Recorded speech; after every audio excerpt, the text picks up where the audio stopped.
Hello, I'm Dr. Kelly Martin Shue, Amazon bestselling author, speaker, and transformational coach for women.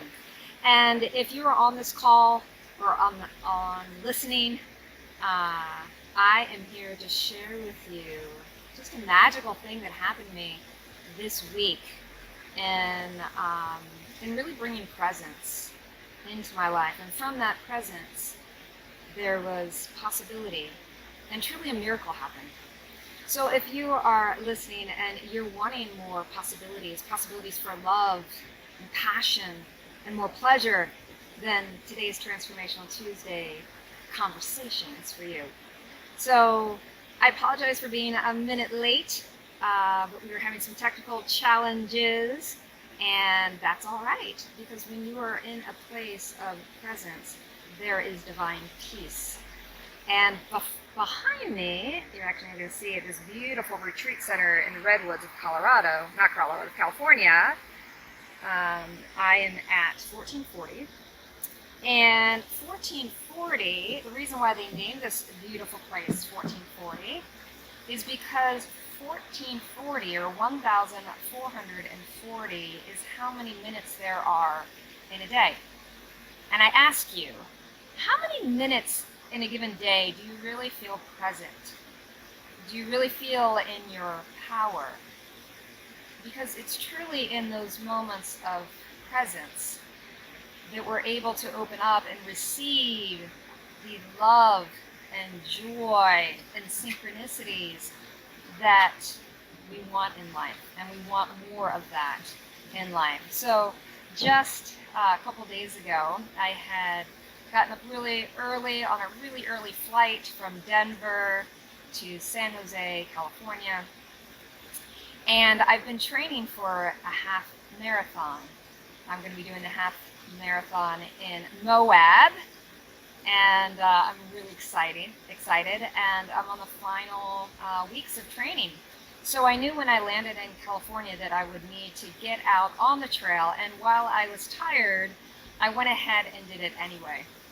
And so there I was in the beautiful redwoods, and I'd been told that the trail was the perfect distance. I was supposed to run a 3-mile run that day, and the trail was supposedly 3.1 miles, so I figured perfect. And all the time that I was running, I was thinking about how it just didn't feel like I was doing a loop. It felt like I was just heading through the woods, but I went ahead and just kept on going, and I got to the end, and I knew that my car wasn't there, the parking lot wasn't there, the visitor center wasn't there. I was apparently lost. Now, for many of you who follow me, you will know that back in the spring, I also got lost in the redwoods. We know how that turned out.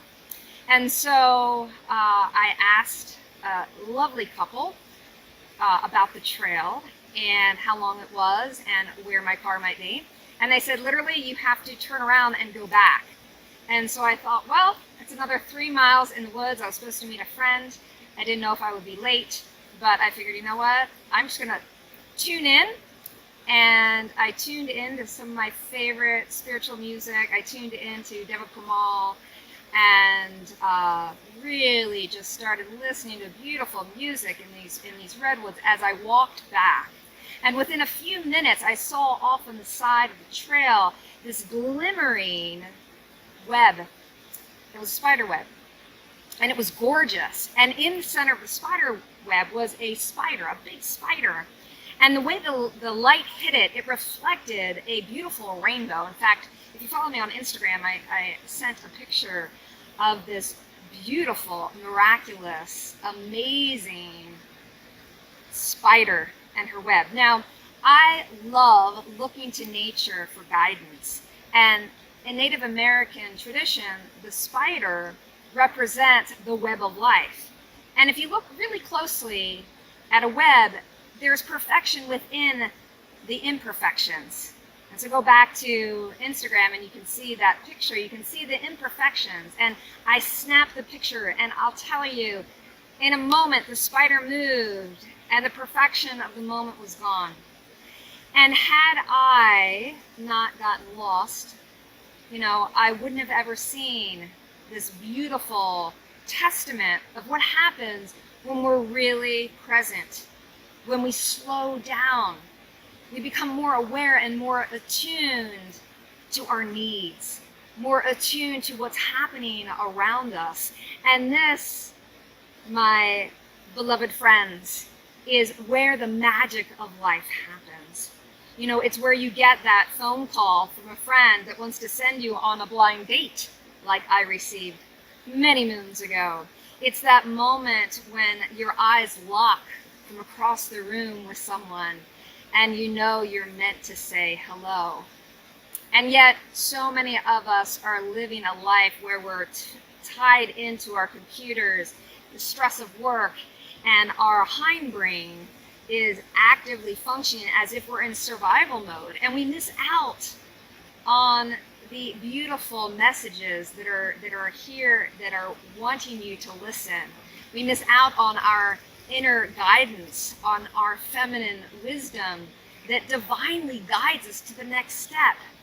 So here I am again at 1440, and I can tell you, since I've been here, even before I got here, presence was what I was inviting in. And so today I invite you to challenge yourself. In 1,440 minutes in a day, how many of those minutes can you be present, truly present in your body, truly present in your relationships, truly present to your surroundings? I challenge you. And in the comments below, share with me what presence, what possibilities has presence brought to you today? What is now available to you now that you've decided to even take one deep breath? So I share this with you as this theme was even present in my yoga class this morning. It started early at 7 a.m. and towards the end of the session, the instructor had us circle up, and we put our hands up to our sides like this, palm to palm in a circle. And she invited us to do tree pose. And for those of you who don't know, tree pose is when you're standing on one leg and you bring the other leg up, forming a triangle. So it's a very unsteady position for many. And she used the metaphor, as our hands were up, standing side by side me were two beautiful black men that were just radiant and so strong and so present. And as I brought my hand up to theirs, I felt them. I felt their strength. I felt their support.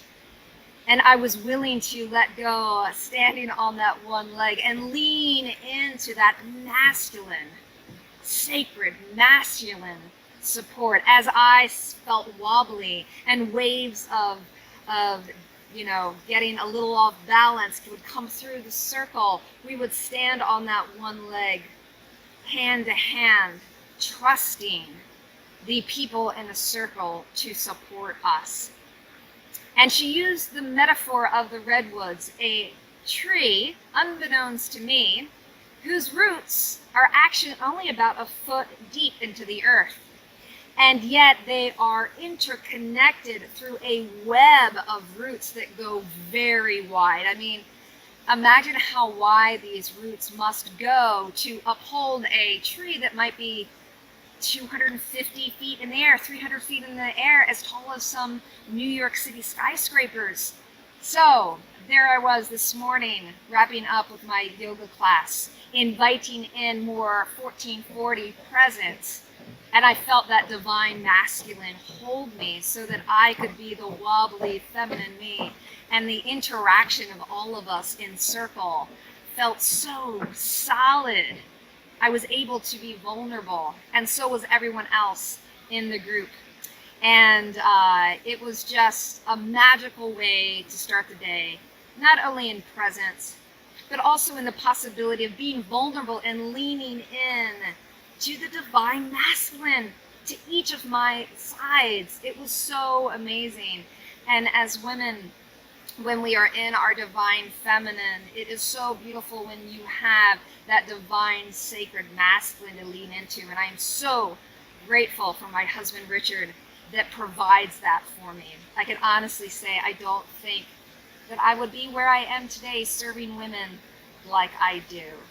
So if you would like to join me in a conversation, please click the link in the comments below and let's have an irresistible you coaching call. It's complimentary if you are a woman who is looking for that divine sacred feminine, to have her rise, for the queen to rise, so that you might attract your king.